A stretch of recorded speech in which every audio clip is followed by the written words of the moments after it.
Egunon, muchas gracias, Innovask, por habernos dado esta oportunidad. Yo creía que, en fin, cuando me dijeron hace unos meses que si teníamos la guía, que estarían dispuestos a presentarla, no me esperaba que iba a haber 420 personas. Esto es muy de Bilbao. Pensaba que iban a ser 20 personas y que la cosa iba a ser un poco más ligera.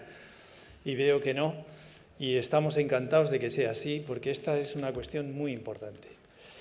Y es muy importante, y por eso voy a dar la conclusión de mi charla antes de empezar. Y es que existe una posibilidad real y que el tren pasa ahora para utilizar los fondos estructurales, en concreto el FEDER y el Fondo Social, empezando en enero del año que viene, para apoyar la innovación social. Pero para apoyar la innovación social primero hay que saber de qué estamos hablando, y esto no es fácil.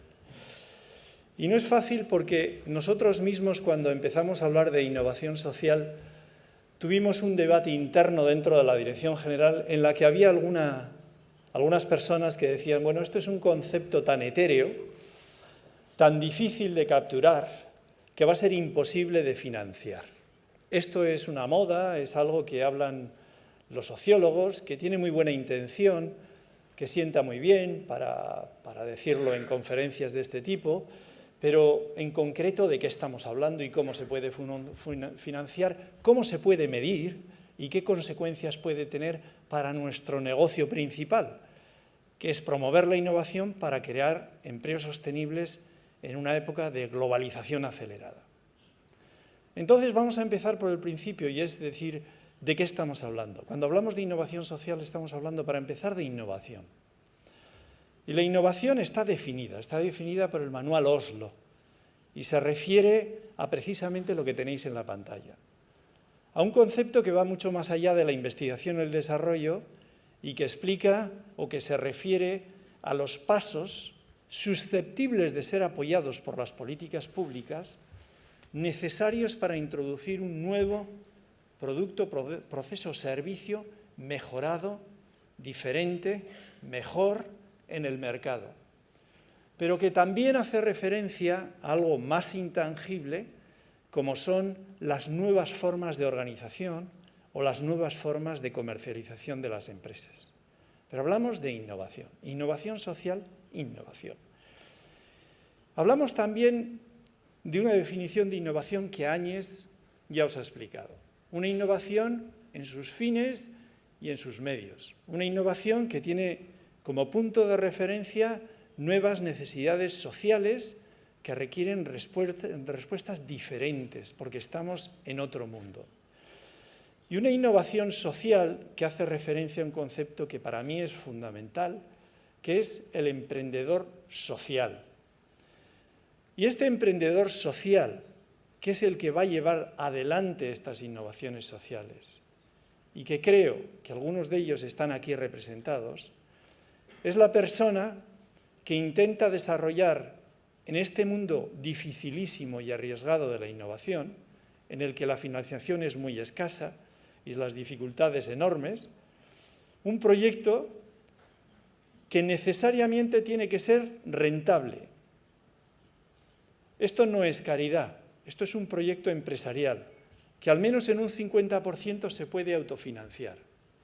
Y es una persona que está animada por un ánimo no de lucro, sino de ejercicio de un cierto ideal social, que busca una respuesta alternativa, que utiliza el mercado para llegar a ella, pero que no tiene el beneficio como único referente. Y esto es muy importante. Y también es importante, cuando intentamos precisar de lo que estamos hablando, de referirnos al concepto del capital social, porque el capital social es un poco la sangre que hace vivir este animal de la innovación social. El capital social es algo que está muy discutido entre los economistas. Los economistas serios dicen que que esto es muy difícil de definir y por tanto no lo podemos tener muy en cuenta. Y los economistas menos serios, o los malos, entre los que yo me encuentro, dicen que el capital social es algo muy importante. El capital social es la capacidad de cooperar sobre la base de la confianza y la reciprocidad. Y como economistas pensamos que el capital social es relevante al menos por dos cuestiones. La primera es que tiene una relación directa con la buena gobernanza, con la calidad de las instituciones, con esa capacidad de cooperar de la que estuvimos hablando ayer en otra conferencia. Y ese capital social es, en palabras de algunos economistas, Putnam en concreto, que es el que lo puso más de moda, el que explica por qué, por ejemplo, el norte de Italia y el sur de Italia tienen trayectorias de desarrollo radicalmente diferentes. Ese capital social también tiene relación con la innovación en tanto que concepto duro, tecnológica, si queréis, porque es el que hace que el conocimiento tácito sea capaz de trasladar lo que los economistas llamamos knowledge spillovers más rápidamente en el territorio. ¿Qué significa eso? Que los rendimientos crecientes a escala que genera el conocimiento, la innovación y que permite hacer una empresa más competitiva, en buena parte tiene que ver con ese capital social que hace que las relaciones de proximidad y confianza puedan permitir esa transferencia de conocimiento que permite innovar mejor y más rápidamente. Y para pensar sobre esto, y hay que decirlo todo, un grupo de economistas de 20 países nos fuimos al sur de Italia, a Puglia, a una escuela de verano y con unas camisas de surf. Nos pasamos una semana pensando con el capital social y el libro ese que tenéis en pantalla es el resultado de esa reflexión. Capital social que no pudimos poner, y esto lo cuento como anécdota, en uno de los anteriores informes de la cohesión porque había colegas que decían que no era un concepto suficientemente duro, económico, como para poderlo utilizar. Nosotros ahora lo reivindicamos y estamos encantados de que la Comisión, con el peso de nuestro presidente detrás, reivindique la innovación social. Y nosotros lo hemos cogido, y lo veremos en un instante, lo hemos plasmado en una ley que se va a aprobar, esperemos en octubre, que es el reglamento del FEDER, y que va a condicionar el dinero para apoyar esta innovación social. Pero una vez más, volvamos a la significación económica de la innovación, para empezar. Ahí tenéis una lista de buenos economistas que explican por qué la innovación, no una milonga o no un concepto etéreo, la innovación, definida como antes he dicho en el manual Olso, tiene una significación económica directa. Más en Europa, más en un contexto de globalización. Para incidir en esto, ahí tenéis las regiones europeas y la relación entre innovación y crecimiento que han sido capaces de, digamos, de identificar en este estudio, en esta correlación, el Instituto Vasco de Competitividad y que se usa en Europa por parte de todo el mundo en estos momentos. Aquí también está una relación entre innovación y salida de la crisis, la capacidad que tienen las de resilience, de resistencia, las economías europeas frente a la crisis para mantenerse y salir cuando se invierte en innovación y cuando se mantiene, pese a muchos esfuerzos, ese esfuerzo de I+D+I durante la crisis también. Uno de los mejores ejemplos, Finlandia, cuando se les cayó el mercado ruso, y mirar dónde está Finlandia ahora, pese a esa reconversión salvaje que tuvieron que hacer, manteniendo los gastos en educación, los gastos en innovación. Aquí tenéis la visión empresarial de la significación de la innovación, y aquí tenéis una explicación muy tierra a tierra de por qué la innovación es importante para las empresas y cuál es el papel del sector público en ella. El papel del sector público en ella podría ser construir las flechas verdes, que son los puentes entre lo que una empresa tiene en capacidades internas de gestión, de mano de obra, de capital, de innovación y su entorno para hacerla más competitiva. La calidad del terreno condiciona la capacidad de crecimiento de la simiente y no solo en términos de financiación. Por eso la innovación, por eso el sector público tiene una incidencia directa en el tema de la innovación. Aquí también tenéis un ejemplo, y no me voy a extender en él, de por qué la innovación no es solo, ni mucho menos, investigación sobre todo en el caso de la pequeña y mediana empresa, sobre todo en el caso de las empresas tradicionales. Y esta es la imagen de Europa en términos de innovación, la más reciente que tenemos, lo cual quiere decir, entre otras cosas, que no existe una sola receta y que sería muy poco inteligente por parte de Europa, de la Comisión en concreto, de dar esa receta, de deciros a todos vamos a ser un Silicon Valley, porque la situación de partida, las necesidades, las características del entorno innovador en las diferentes regiones es muy diferente. Y por eso hemos construido un proceso, una condicionalidad en términos de estrategias de innovación para la especialización inteligente que es lo suficientemente amplia como para acoger, como para poder ser declinada por esas regiones de colores que habéis visto en el mapa y todavía tener sentido en cada uno de los territorios. Porque las características que definen esa estrategia, los principios que la inspiran, son lo suficientemente sólidos y válidos como para poderlos traducir y como para poderlos aplicar de forma eficaz. Aquí tenemos una especie de autocrítica de por qué las estrategias de innovación hasta ahora, las que hemos promovido y financiado, no han funcionado. No voy a entrar en este campo porque prefiero ir un poquito más rápido. Aquí tenemos la opinión de los empresarios sobre lo que hacemos sobre innovación y no es muy buena. La imagen de los empresarios que los empresarios tienen del sector público, aquí y en otras muchas regiones, en casi todos los países, no es muy buena. Nos tenemos que plantear los plazos de concesión de ayudas, nos tenemos que plantear el tipo de ayudas, nos tenemos que plantear, en definitiva, una mayor y mejor escucha de las necesidades reales de la demanda, porque la innovación, a diferencia de lo que es construir una carretera, el sector público no la puede hacer sola.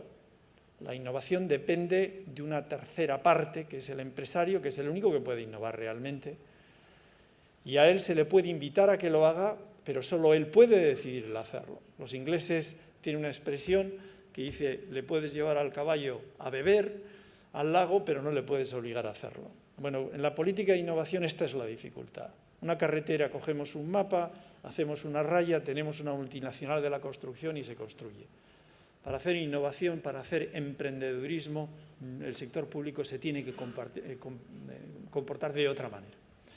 Pero bueno, ¿qué es lo que concretamente la Comisión está ofreciendo? La Comisión, si el 11 de julio el Parlamento, como parece confirmarse, se pone de acuerdo con el Consejo, lo que va a pasar es que en octubre va a haber una nueva ley, un nuevo reglamento del FEDER, del Fondo Social, que va a durar 7 años, en la cual se ofrecen 11 platos en el menú.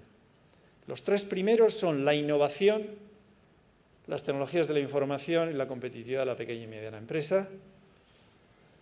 Y además de esto, un cuarto plato, que es la eficiencia energética y las renovables, que va a hacer que en regiones como Euskadi el 80% del dinero tenga que ir dirigido a esto. Y dentro de esto, si leemos el texto, y aquí tenéis en distintos colores, porque estamos negociando según hablamos ahora en el Parlamento, lo que incluye. En ese primer plato, en esa primera prioridad de 11, de los fondos estructurales, la innovación, figura en la ley que se va a aprobar en octubre la palabra innovación social. Esta es la base a la que agarrarse para cuando uno quiera financiar innovación social y tenga las ideas para hacerlo, para decir, yo también podría. ¿Pero cómo podría? Podría siempre que sea parte de esa estrategia de innovación para el desarrollo, para la especialización inteligente de la que ha hablado la consejera. Es decir, la primera fase fundamental, el prerequisito para poder llegar a acceder a fondos para innovación social por parte del FEDER tiene que ser parte de esa estrategia de especialización inteligente. Por decirlo de otra manera, hay que llamar a la puerta de la consejera. No hay que llamar a la puerta de la consejera, me está diciendo, hay que llamar a alguna puerta que haya por ahí para decir, yo tengo ideas, por favor, necesito algo de financiación, me comprometo a y explico por qué puedo ser, digamos, una palanca de arrastre en medio de la crisis para generar empleo sostenible en Euskadi y para responder a necesidades sociales que igual el sector público no puede hacerlo, como bien ha dicho Áñez. El Fondo Social dice más, y lo explicará Lisbeth, es más, la innovación social podría ser un eje, que para nosotros en lenguaje administrativo quiere decir un cajón dentro de un programa operativo propio que pudiera ser financiado en tanto cual. Esto es parte también de la discusión del tercer plato del menú, que es la competitividad de la pequeña y mediana empresa. Hay una frase muy bonita que dice: podemos financiar la explotación económica de las nuevas ideas. Y hay un nexo directo con la innovación social. En 3 palabras, ¿qué es esto de las estrategias de especialización inteligente? Bueno, os voy a contar un secreto. La palabra especialización, la verdad es que no es muy buena. Si pudiéramos volver a escribirlo, lo escribiríamos de forma diferente, pero no se lo digan a nadie, porque ahora ya esto está consolidado y se está negociando. La palabra especialización debería decir focalización, posicionamiento en la economía global. Cómo una región se apoya en estas Cs que tenéis aquí, que en inglés queda mejor, pero bueno. Cómo la estrategia de innovación para la especialización inteligente es una estrategia de transformación productiva del tejido en el contexto actual de crisis a través de la innovación. Cómo, a través de una nueva política industrial, podemos incrementar la demanda agregada en una situación de trampa de la liquidez, que es lo que decimos los economistas. Bueno, con todas estas Cs. Primero, focalizando los recursos públicos escasos, haciendo elecciones, apuestas, pero no a un caballo, sino a una carrera. No eligiendo desde arriba cuáles son las empresas y los sectores, sino qué actividades verticales, las podemos llamar, de investigación debemos y podemos financiar, porque sabemos que tenemos una ventaja competitiva en ellas, porque sabemos que esa ventaja competitiva se deriva de que tenemos la masa crítica suficiente en la región, relacionada directamente precisamente con el concepto de los clústeres, y porque también sabemos que en la región esa masa crítica, esa ventaja competitiva, tiene los lazos de conectividad internacional que la permiten, digamos, llegar a niveles de excelencia de concurrencia internacional. Y la última C, que es la importante también para la innovación social, es ese liderazgo colectivo. Los economistas hablamos de la triple hélice, que no quiere decir más que hay que, para hacer buenas políticas de innovación, hay que estar sobre el terreno y hablar con los que hacen innovación, que son los innovadores sociales, que son los empresarios, pero también los centros tecnológicos, algunos universitarios, y hay que arriesgarse y hablar. La innovación es una inversión a largo plazo en intangibles y de alto riesgo. Ayer hablábamos con el sector, con la Kutxa y con el sector bancario tradicional, que decían, bueno, a mí esperarme en la tercera etapa de la financiación. La primera, la segunda, no sé si era la cuarta. La tiene que cubrir la cuarta. Bueno, pues la primera, la segunda y la tercera, la consejera, una vez más, y no sé quién, la tiene que conseguir, ¿no? Los americanos hablan de los friends, fools and family, los amigos, los tontos y la familia, que te ayudan a financiar al principio. Bueno, el sector público tiene que llenar este fallo de mercado. Ayer hablábamos de un puente que cruza el Valle de la Muerte, que todo acabamos con metáforas, yo ya me perdía, ya no sabía si estábamos hablando de una película, pero lo que en definitiva quiere decir que el sector público debe ayudar en innovación social también a financiar esto que tiene un altísimo nivel de riesgo, pero que es absolutamente necesario si queremos hacer esa transformación productiva. Rápidamente, para no liarme. Y para hablar ya de innovación social, 4 aspectos antes de que Lisbeth hable de la guía en tanto cual. Innovación social lo podemos ver, para bajar ya al terreno, es cómo utilizamos, como decía Áñez, las capacidades, la inteligencia, la capacidad de cooperación, el capital social en una región, para afrontar nuevos retos emergentes. Uno es la economía, se le llama la economía de la plata, porque se refiere a las canas que tiene la gente, que es ese reto del aging, de que uno se hace mayor y de que tenemos una pirámide de la población que van a requerir nuevos servicios sociales, otra forma de tratar, digamos, la tercera edad, por decirlo algo, en todos sus aspectos, también de salud. Bien, innovación social. En ese aspecto, en el aspecto medioambiental, en el aspecto energético, en el aspecto de migración. Un ejemplo, en Bélgica, y muchos de los ejemplos los he traído de Bélgica por contacto con los promotores, pero tenéis 30 ejemplos en la guía. Uno es cómo en Bélgica una serie de gente se pone a discutir con las escuelas locales y dice, bueno, ¿cómo hacemos para que haya gimnasios para los mayores y también para los chavales y para gente que no puede pagar, digamos, los gimnasios habituales, mediante un convenio con las escuelas para abrir esto por la tarde para que la gente pueda participar a un precio muy módico y así también dinamizar el tejido local. Otro ejemplo es cómo la innovación social genera nuevos modelos de negocio para afrontar retos tales como los que tenéis en esta pantalla. La integración de migrantes. Una nueva categoría de pobres de las que hablábamos son las madres con hijos jóvenes y cómo montan, por ejemplo, peluquerías que por 5 euros, además de cortarte el pelo, te informan de cómo ir a una entrevista de trabajo y te asesoran de oportunidades de trabajo para gente que tiene muy mal la reintegración en el mercado laboral.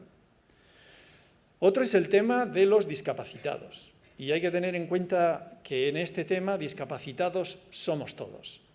Todos somos discapacitados en algo. Y algunos de los que llamamos discapacitados son muy capacitados en algunas cosas. Autistas en IT tienen una productividad muchísimo más alta de los que algunos nos llamamos capacitados. Uno de los ejemplos que fue finalista en uno de nuestros premios es esta bastón para ciegos, el iCan, que yo he utilizado, y que es un bastón con sensores y con GPS que ayuda a un mercado muy restringido, que es de los ciegos, pero en crecimiento, y que igual no permite series enormes, pero que resuelve o que intenta resolver un problema social y económico muy importante, con una tecnología y llevada a cabo por un empresario social cuya motivación es este resultado social, no tanto el beneficio. También hay multinacionales, sobre todo en el tema educativo, muchos ejemplos en África, que están haciendo una buena labor y que están inspiradas por esta innovación social. Otra de las posibilidades que tiene la innovación social es cuando nos enfrentamos a un problema social económico en el que ninguna de las partes alrededor de la mesa tiene la solución, que para dar solución a ese problema necesita ponerse de acuerdo con los restantes miembros que están sentados alrededor de la mesa. El ejemplo que tenéis ahí es un ejemplo que ha ganado un premio, que es una especie de economía sin dinero entre gente que tiene pocos medios, pero que a través de Internet y con una aplicación puede entrar en relación con otros para un intercambio productivo para ambas partes. Y finalmente, y con esto termino, decir que Internet en concreto y otros medios permiten esa metodología de la que hablamos y de la que va a hablar Lisbeth ahora mismo en los 10 pasos para desarrollar la innovación social y tiene mucho que ver con estos dos ejemplos. iPropeller, que es uno de los autores de esta guía, es una empresa, una de las 500 que estaban en la base de datos de la London School of Economics que utilizamos para desarrollar esta guía, en la que se dirigen a una empresa, a una gran empresa, a veces una multinacional, que les plantea un problema. Puede ser, por ejemplo, cómo la gente que vamos a retirar de nuestra empresa, todavía joven de 50 y pico años, puede ser reutilizada económicamente en relación con las capacidades que han adquirido trabajando en esa empresa, y cómo esta empresa, a través de esos 10 pasos, apoyándose en los empresarios sociales, va haciendo un sistema de filtrado de ideas hasta llegar a opciones realistas que pueden ser financiadas por el sector privado o por el sector público para dar solución a ese problema, con una especie de crowdsourcing de ideas que está dando unos resultados muy interesantes. Uno de los ejemplos es, por ejemplo, estos body area technologies, que al final te están diciendo que si vas en bici tienes un problema del corazón, estoy simplificando mucho, de repente de forma inteligente los pedales se ponen a moverse para que no te dé un infarto, lo estoy exagerando,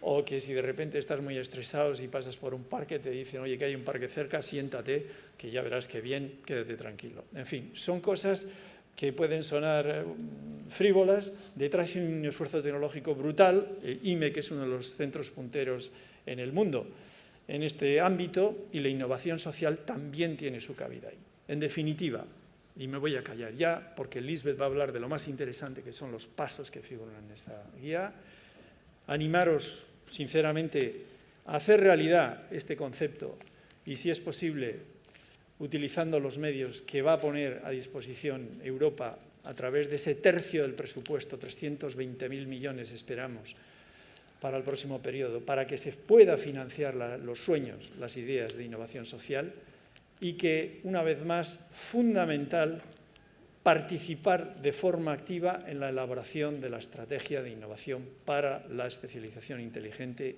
allá donde estéis, en la región en la que estéis, porque necesitáis estar en esa foto para luego poder estar en el programa operativo y tener acceso a la financiación. Muchas gracias.